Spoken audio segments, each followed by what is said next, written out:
Good morning, dear viewers, and welcome to each and everyone who joined us in Good Morning Kuwait. This is your host, Amal Al Mulla, and we are live with you here from the Ministry of Information, downtown Kuwait. And our studio here is a little bit cold. Well, you can measure it out with the cold outside. But before we start talking about the weather and the temperature and all of those wonderful segments, how about I greet my colleague Sarah. Hello and good morning, Sarah. Good morning, Amal, and good morning to you, dear viewers, and everyone who's watching us through KTV2. Welcome to a new episode of your morning program, Good Morning Kuwait.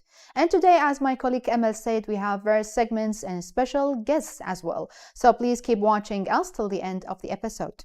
As you mentioned, Emma, it's very cold in the studio, isn't it? Indeed. And you see, Sarah, because the studio is so cold during all times, because we need those, let's say, chilly weathers in studios because of all the flashes and all of those equipments. So I think we need also, as podcasters, also presenters, to wear something heavy. Exactly. And speaking about wearing something, actually me and you, and especially you because you specialized in fashion. Thank you. So that's really amazing because we are a host and we have to, like, let's say, organize our fashion very carefully day by day. And of course, we are ladies. We do love fashion. So actually, how do you wear, like, let's say, how do you think of wearing the fashion, especially, let's say, in the February season, Amal? Well, you know, Sarah, because it's a little bit chilly, the winter size. So whatever you want to wear, the colors is vibrant. Loved the colors of the winter. Yes. Warm colors also give you a warm feeling. That's why most of the colors in winter goes to a little bit in the, let's say, fiery areas, if we can say that, like dark blues or vibrant greens, yellows, as well as reds. That's amazing. And before chit-chatting, actually, we were chit-chatting before the air about how actually the weather can affect our mood and exactly can affect our fashion as well. Yes. Like imagine we have the sunny, lovely day and now you decide to wear some really beautiful dress. And like so on, we have, let's say, gloomy day and you wear some, let's say, black coat, for example. Is that really true? That really can affect our mood? Yes, exactly. And you know, the personalities, let's say, studies in psychiatry also said that whatever you wear reflects your personality and reflects how you treat others as well. Oh. If you are a free going and a free spirit and you are okay with everyone, then most of the colors that would be in your cupboard would be some kind of greens and a little bit of, let's say, wide dress. Yes. But if you are a little bit conservative, so most of the colors in your cupboard would be always to the conservative side. And that means grays, blacks, blues, and all of that. That's amazing. We got some great lessons, dear viewers, from my colleague Emel. That's really amazing. And even the occasion, when you enter any occasion, we have to consider the dress. Imagine like you're entering a very formal, let's say conference, like someone wearing, let's say some lady, like in 50 years old, wearing some trainings, for example. Yes. That's really like inappropriate actually for the, let's say, for the conference, isn't it? Indeed, for the occasion. And you know something, if you want to be successful, you have to choose what you dress for success. Yes. And that means you need to know what's the occasion, where it is, when it is. Is it morning? Is it afternoon? Yes. Is it in the evening?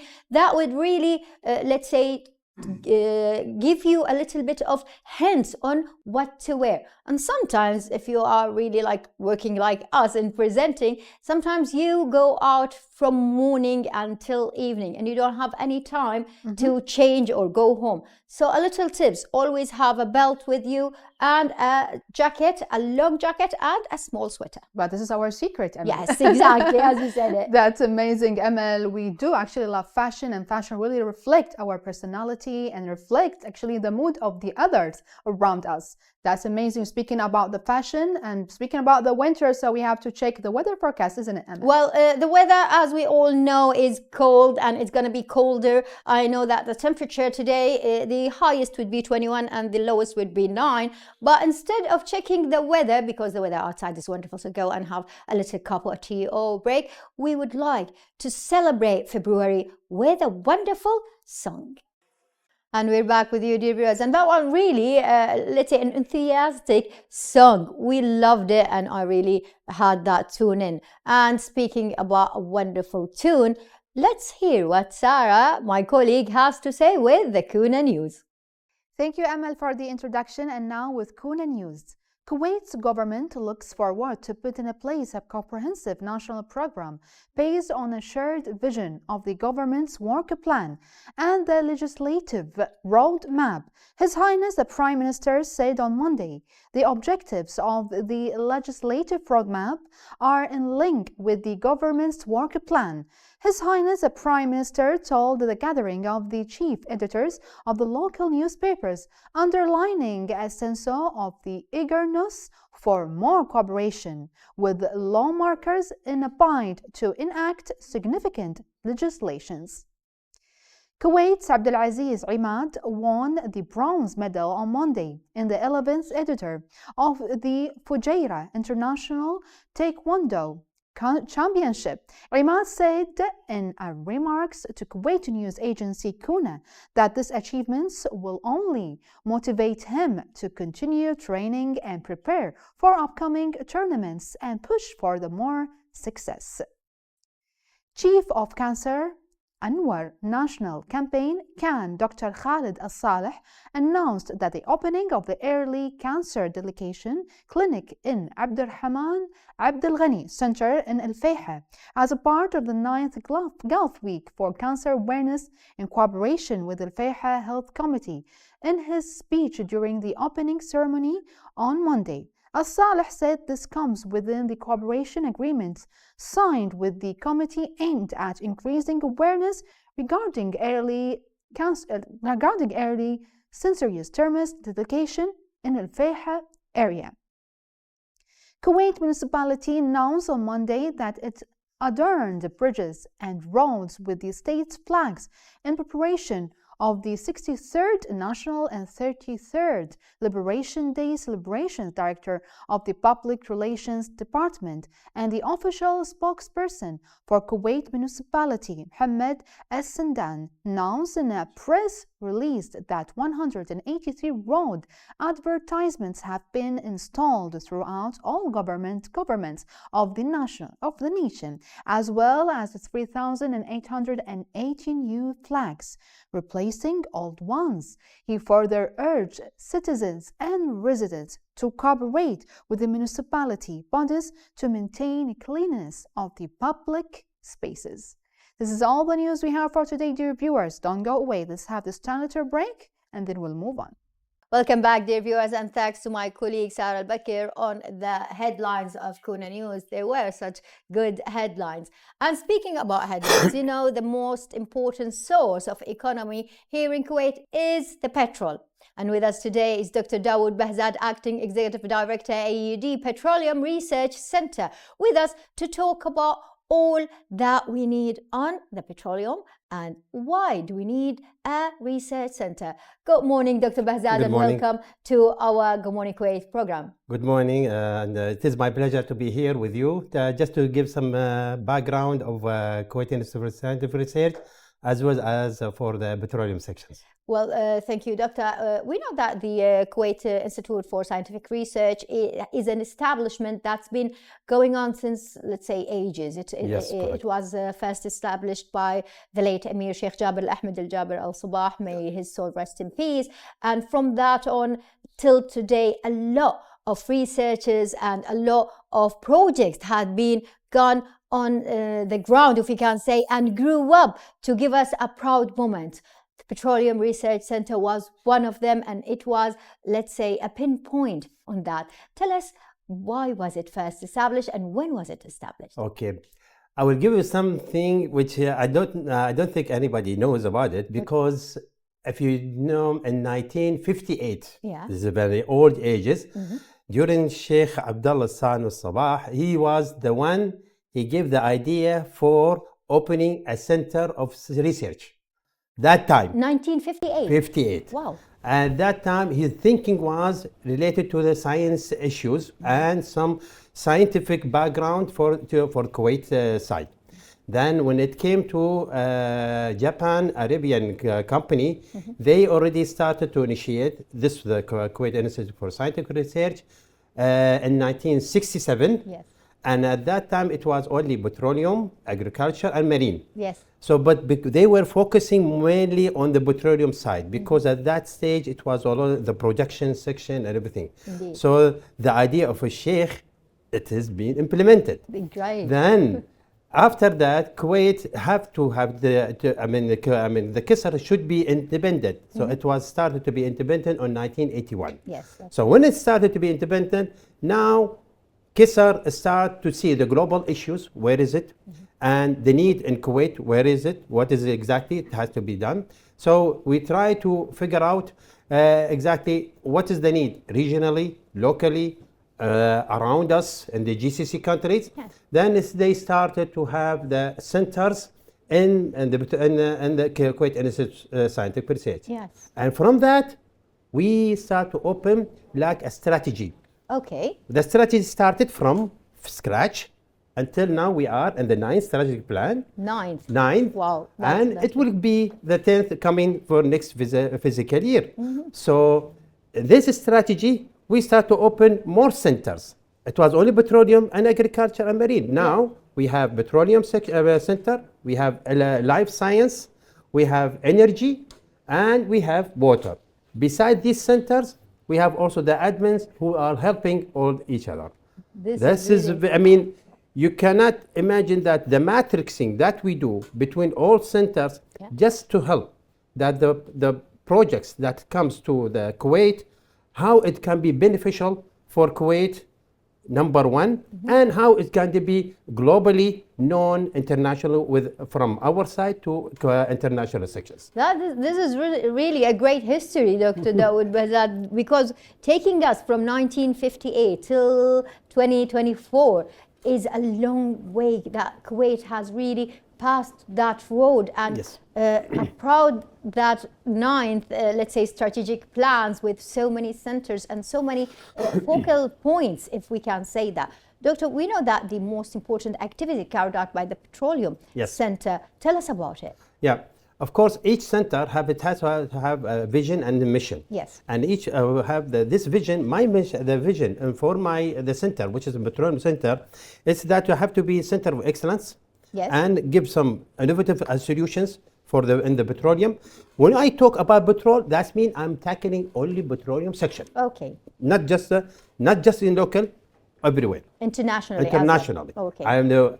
That's why when I said international has to be recognized, that means I have to go also international to do my work. So your focal point would be in 2 places, not 1. Yeah. Okay. Because now we are working not just with the K company. When I say K company, that means I'm tackling KPC, KNBC, KOC, KGOC, all all of them. Yes.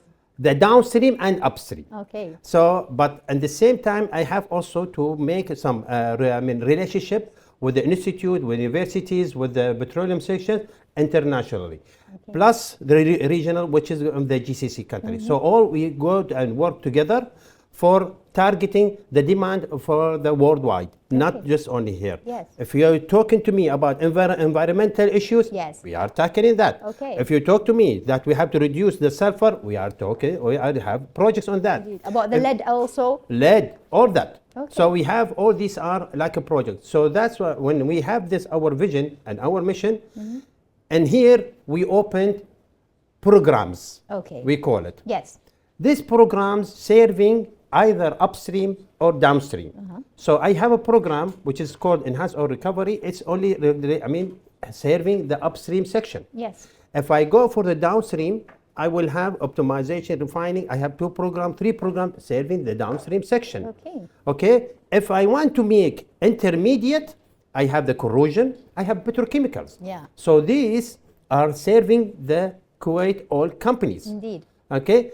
In order just to be also closer to Kuwait oil companies, our premises, it is where it is our main head office, it is in Shuwaykh. Yes. We transfer from Shuwaykh and now we have a location in Ahmedi, Yes. which is close to the K companies, only just to serve for them. So now, because we do a lot of, and with international sections, now I have a symposium, now is ongoing, Yes. which is the new one, because of the relationship that I have between us with the Japan side. Okay. So when I sit with this, the embassy of Japan, we were discussing a lot of issues, how to strengthen the relationship with the Japanese section, Japanese side, either in the institute or universities. Yes. So the projects, it's not one area. Indeed. You have to be aware that where is the need, how I can do something which can be beneficial for Kuwait. So you are not having a 1D or 2D vision. You are having 4D vision. Yes. Because if we can say it, you are looking at the ground floor, because here is Kuwait is the ground floor. Then you are taking the 2D in the institutions that's around it, and that's the educational ones, and also the companies. Yes. And then you are going internationally. Yes. And that's the 3D, and the 4D is the futuristic vision, right? Yes, yes, correct. Okay. Because that's why now we are always thinking of 2030, 2035, 2040. I never think of today just only. Yes. Today, day-to-day solution I give. But at the same time, I have to think about my future. Yes. Where are we going? I'll give you an example. Please. Now, say the future is tackling CO2 capture, tackling hydrogen, green hydrogen. This is the words we are hearing these days. Indeed, the emission of CO2. Emission of CO2 and reducing the emissions, all these things.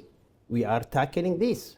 So we are working. You are working already upon those projects. I have to work with them, and I have to work also with the Kuwait oil companies just for this purpose, because this is the need of Kuwait. Yes. And also it is a need internationally. So we have to cope with international sections. So sometimes Amir or other, or it comes from the minister. The high delegates. They ask us what happened, what are you doing, all these questions. So we have to give an answer. And at the same time, we are also suggesting some issues that we have to tackle 1, 2, 3. So, Dr. Dawood, you are a main part in the, let's say, planning of the future of Kuwait, if we can say that. Because, if, as you said, 2035, we have the main pillars for the future of Kuwait, and that's the plan that's coming up. Yes.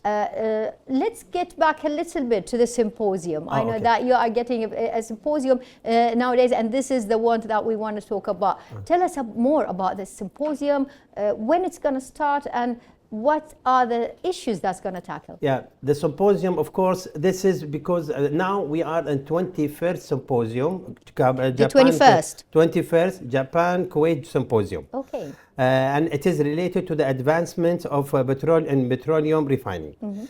That's mean I had now 20 before. Yes. Were very successful. Wonderful. Okay. And from that, we came out with the 21st. Okay. The 21st, we change our goal a little bit to be more globally. Okay. Then we try to tackle the petroleum in different aspects, and this is only focusing around on the downstream area. Okay. Some area which is in the upstream, but in the downstream we are tackling petrochemicals, we are tackling CO2 capture, we are tackling green emissions, fabricating some equipments, and doing corrosion aspects. Yes. All that is being tackled in this symposium.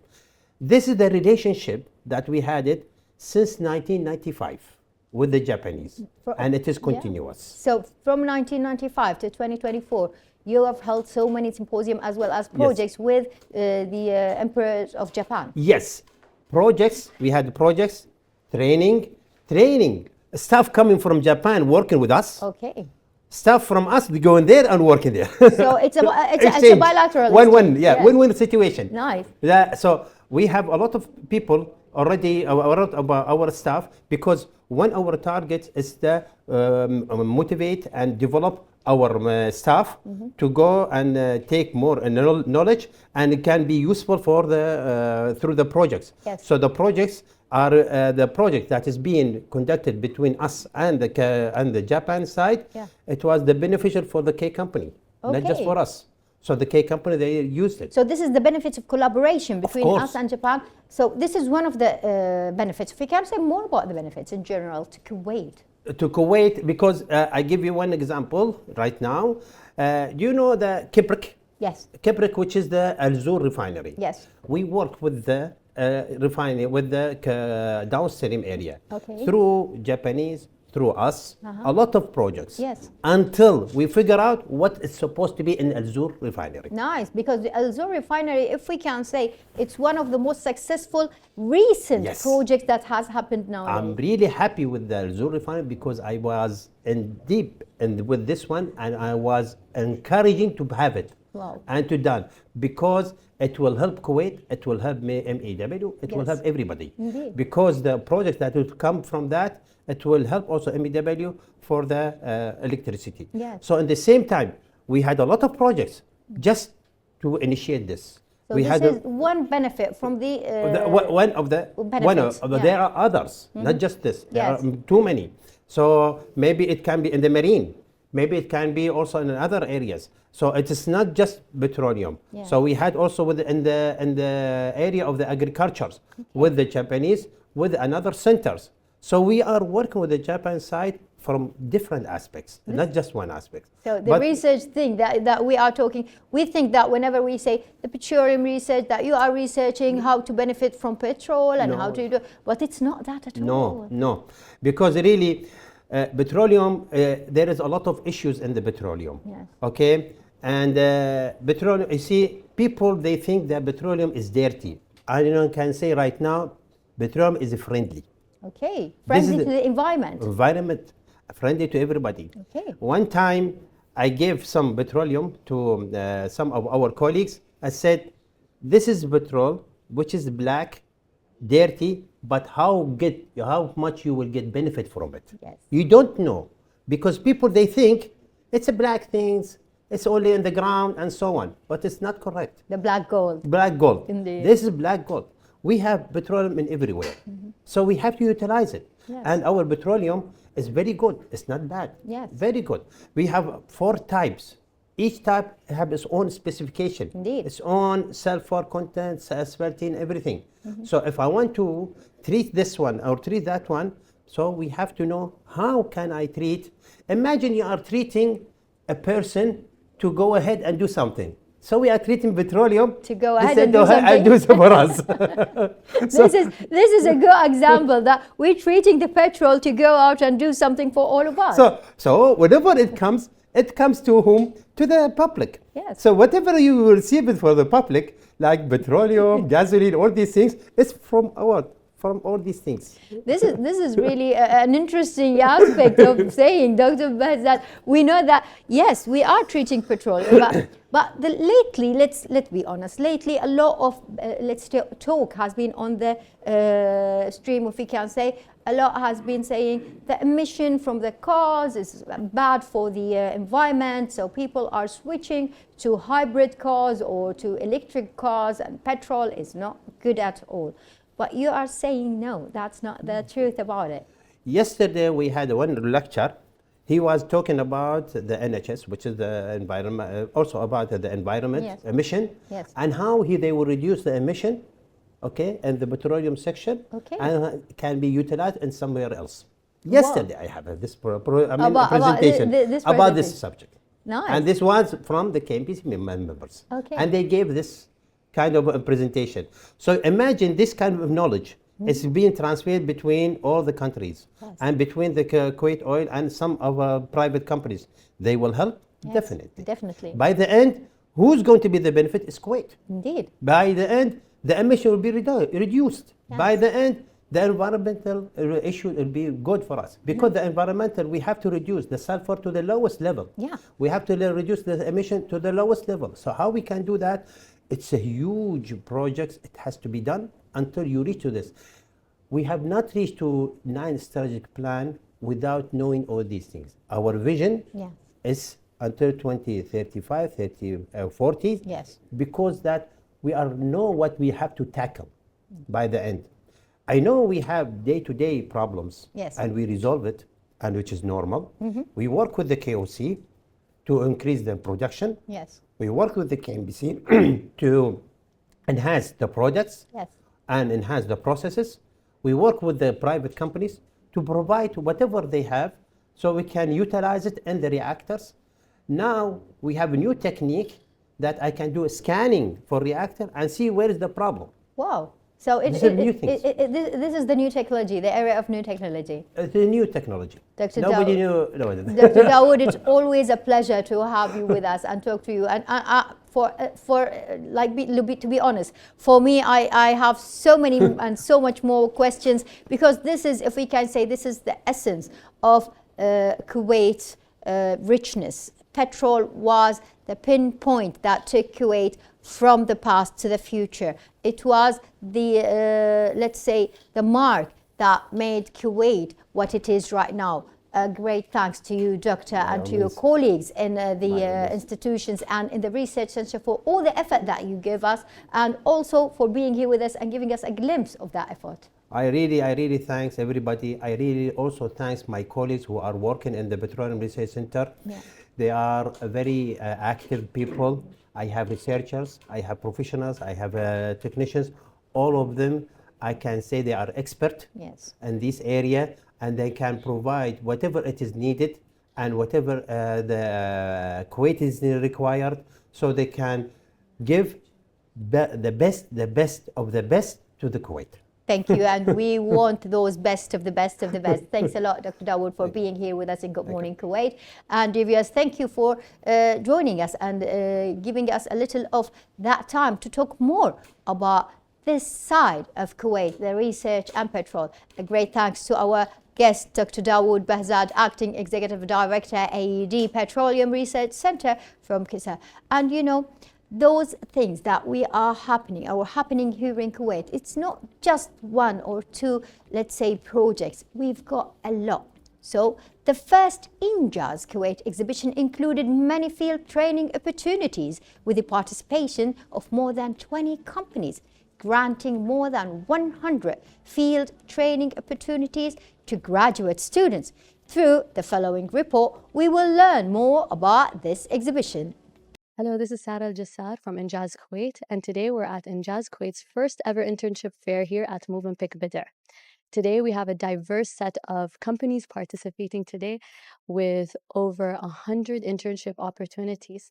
Now our goal at Injaz Kuwait is to foster work readiness, and with this initiative we're going to achieve that by providing many internship possibilities and availabilities to many students. And today, we're going to be offering on-spot interviews for students, and they will have their acceptance letters within 72 hours. Now, what are some of the benefits for this fair and the benefits towards the companies that are participating? Well, this is a part of their corporate social responsibility, so taking a positive and active role in our community is what we're looking for. This is also good for potential job seekers. It promotes their businesses for potential job seekers. And then lastly, it fosters also leadership skills in their employees at the company, because they will also become mentors for these upcoming students and interns. Thank you so much. Hello, this is Rimi Kendiri from Injaz Kuwait. Today we're here at our first internship fair where students will be able to attend Injaz talks, mentorship sessions, and attend on-spot CV stations and interview stations. The unique point of our internship is that students will get a 72-hour turnover where they'll be able to get recruited within no time. And development. Kuwait possesses significant oil reserves, which have been a cornerstone of its economic prosperity. Kuwait oil reserves are among the world's largest, and the country ranks as one of the top oil producers globally. The oil sector has historically been the primary driver of Kuwait economy, providing the government with substantial revenues to fund public infrastructure, social welfare programs, and national development projects. In recent years, Kuwaiti government has initiated efforts to revitalize the oil sector and diversify the economy. This includes plans to modernize oil facilities, increase production capacity, and attract international partners to develop new oil fields. Additionally, there is a growing emphasis on enhancing sustainability and environmental stewardship in oil production and refining processes. Well, after seeing this interesting introduction, we are still talking about the revolutionary development in Kuwait and the importance of this development. Kuwait Oil Company, the KOC, held an introductory exhibition for the products local factories qualified by the oil sector. On this topic, dear viewers, we are hosting Engineer Abdullah Safar, owner and general manager of Rapid Manufacturing Technology. So it was amazing to talk about the oil, the KOC. So now let's welcome our dear guest, Engineer Abdullah. So hello and welcome, Engineer. Thank you for having me. It's always a pleasure to be here. Thank you. The pleasure is ours. So we are still talking about the KOC, and now let's talk about, we know that as a matter of social responsibility, we know the KOC has held too many activities, too many exhibitions. But we'd like to know more about that exhibition that was held actually at the beginning of the week. Well, this exhibition was held by KOC and especially the Consolidated Partnership Advisory Council. Yes. CPAC, I'm going to refer to it because it's a long name. I'm going to just keep it short. Yes. This is the first exhibition that they did to make, to let the local manufacturers meet international manufacturers, so that when they want to enter the Kuwaiti market, they would know that we already have manufacturers that can deal with any requirements that they have, instead of bringing stuff from abroad, from different countries. And this CPAC is an initiative done by KOC back in 2009 to help local manufacturers meet international manufacturers. And as I said, this is one of the exhibitions. This is the first exhibition to do this thing. And honestly, it was a fabulous and superb exhibition. Very well managed. So the feedback was amazing, let's say. Yes, very amazing. Mr. Yusuf Saad Al-Dwayla and his team did a superb job. They made sure that anything we need was available, whether it's beverages, booths, chairs, tables, electricity, free of charge. Oh, they provided everything. Everything we needed. Anything we needed, they just told us, if you need anything, just tell us, and immediately it was prepared for us. Well, that's amazing. They supported you actually in that great exhibition. It was held for 2 days, isn't it? Yes, 2 days, Sunday and Monday. Okay, that's great. So what about, Engineer Abdullah, the participants actually? Actually, there are too many participants as far as we know. Yeah, I was actually astonished that I discovered that there are many manufacturers in Kuwait that deals with heavy industries. Yes. For example, I don't know whether you've heard of the company Al-Rakab. They did the first mobile fueling station. Yes. 3 years ago, and they brought their fuel station there. I was astonished to meet their Kuwaiti engineers. They were one of the finest engineers I've ever met. Yes. Engineer Abdul Wahab and his colleagues.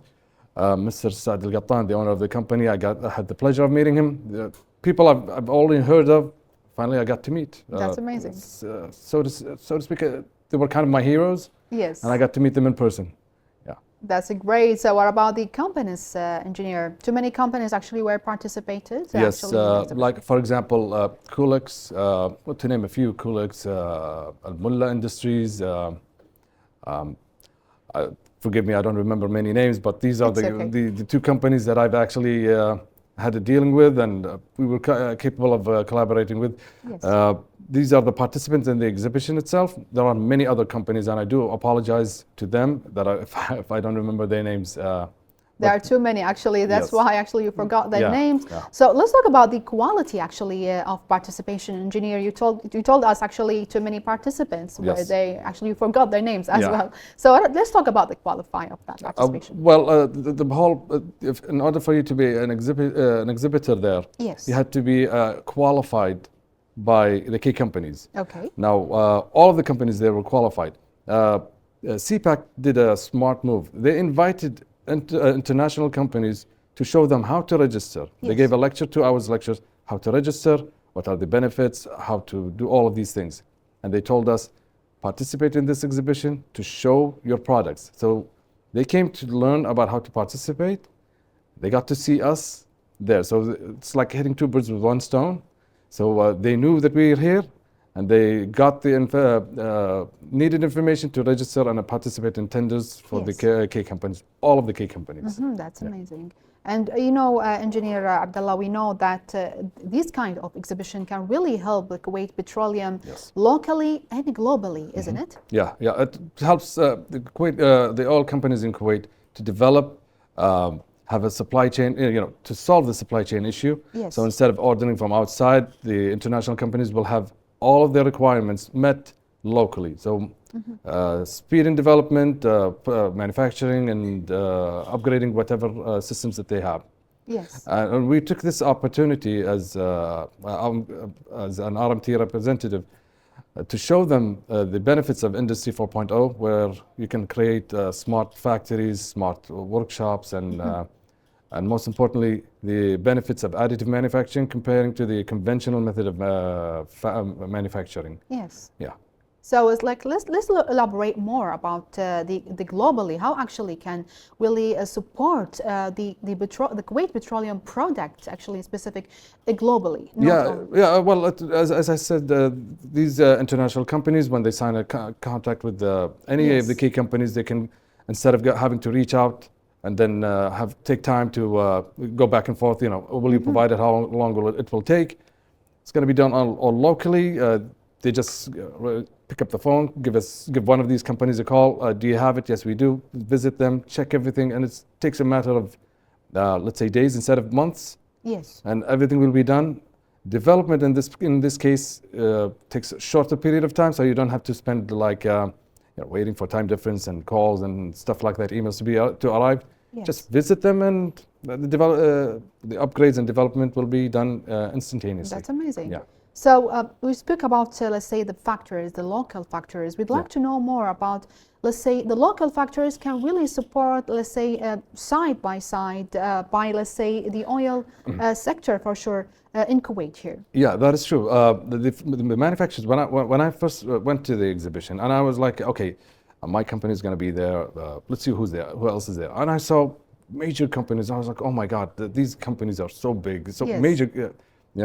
Me compared to them is like a small company compared to a giant company. Yes. And funnily enough, we were capable of finding a common goal that we can collaborate on and support the oil company, the oil industry, whether it's in fabrication and research and prototyping and in multiple aspects, which at the end of the day helps the petroleum industry develop here in Kuwait, whether it's by a local company or an international company.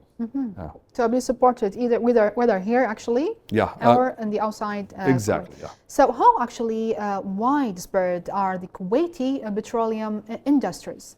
Can you say that question again? Because how actually, let's say, widespread, let's say the Kuwaiti petroleum are really, let's say, the spread wide actually? Yeah, well, the companies are, let's say, many industries like our company has multiple fields. One of them is integrated, it's, how do I say this? Concerned with the oil sector. So we can actually focus on this one, but I've seen other companies have multiple fields, and always the major one is the oil department. I've seen a company that actually recycles ceramics and makes tiles, oil, a lot of things. So for too many countries, let's say, not only here in Kuwait, like let's say very, as you mentioned, giant, let's say, factories and companies actually. Yeah. So it's really like a widespread, let's say. It's very, very widespread. I just came to my mind, one of the companies is Halliburton. They visited our booth, and I was like, that's one of the major players in the world in the oil sector. So this is one of the participants that I can remember. The participants, the visitors, the exhibitors, it's a wide range of companies, the major companies, big players, as they say. Well, that's really a good news, actually, to hear that. So what about the collaboration, let's say, or partnership between the local and the, let's say, the global, let's say, factors, about the petroleum factors, for sure? Well, that's the whole purpose of the exhibition, and I had the pleasure of meeting Mr. Yusuf Ladwela, and he told us this is to help you as SME company and other companies in Kuwait, local manufacturers, to get in contact with the big companies. Yes. And now, international companies, if we wanted to reach out to them from B2B, it's kind of hard because first of all we have to email and wait for them to respond and give them a call. And we know big companies are busy people. They don't have the time of day just to say hi and have a chat with us. This exhibition helped us because that's the whole purpose of it. The representative of the company came for two reasons. One, to learn about how to apply for K companies and for tenders. Two, to meet us. So we had the opportunity to go one-on-one with each company and explain our services, products, technologies, and meet their requirements. And they told us what they need and how they wanted to develop their products here in Kuwait. That's why I keep on saying it, and I will keep on saying it over and over again. I really thank CPAC, KOC, and KPC in particular for hosting this event and inviting us to participate, because we wouldn't be able to reach these companies if it wasn't for this exhibition. Yes, yeah, that was really great. Actually, we thank and greet also the KOC for such a, let's say, huge initiative about the exhibition, and actually a great news to see the petroleum industries, actually Kuwaiti petroleum industries spread widely, not here in Kuwait, also outside Kuwait, and this is the purpose was for that exhibition. Exactly, yeah. Do you have any last word, engineer? Well, first of all, I would like to thank you again for having me here. And special thanks for KOC, KPC, CPAC, and all the participants. The event, in my point of view, was a successful event. It's one of, if not the best event we participated in. Yes. The management of the event was superb. The guys, the teams, the engineers from KOC, I would like to say thank you guys. You've really made our exhibition, or us as being exhibitors, made our job easy. They didn't let us to do a lot of things. Everything was available for us. And that's it. So thanks guys. You are most welcome. Big thanks and appreciation to you, Engineer Abdullah. Thank you very much. Thank you for having me. Thanks to our guest, Engineer Abdullah Safar, owner and general manager of Rapid Manufacturing Technology. Don't go away, dear viewers. Let's have this little break, and then we'll move on.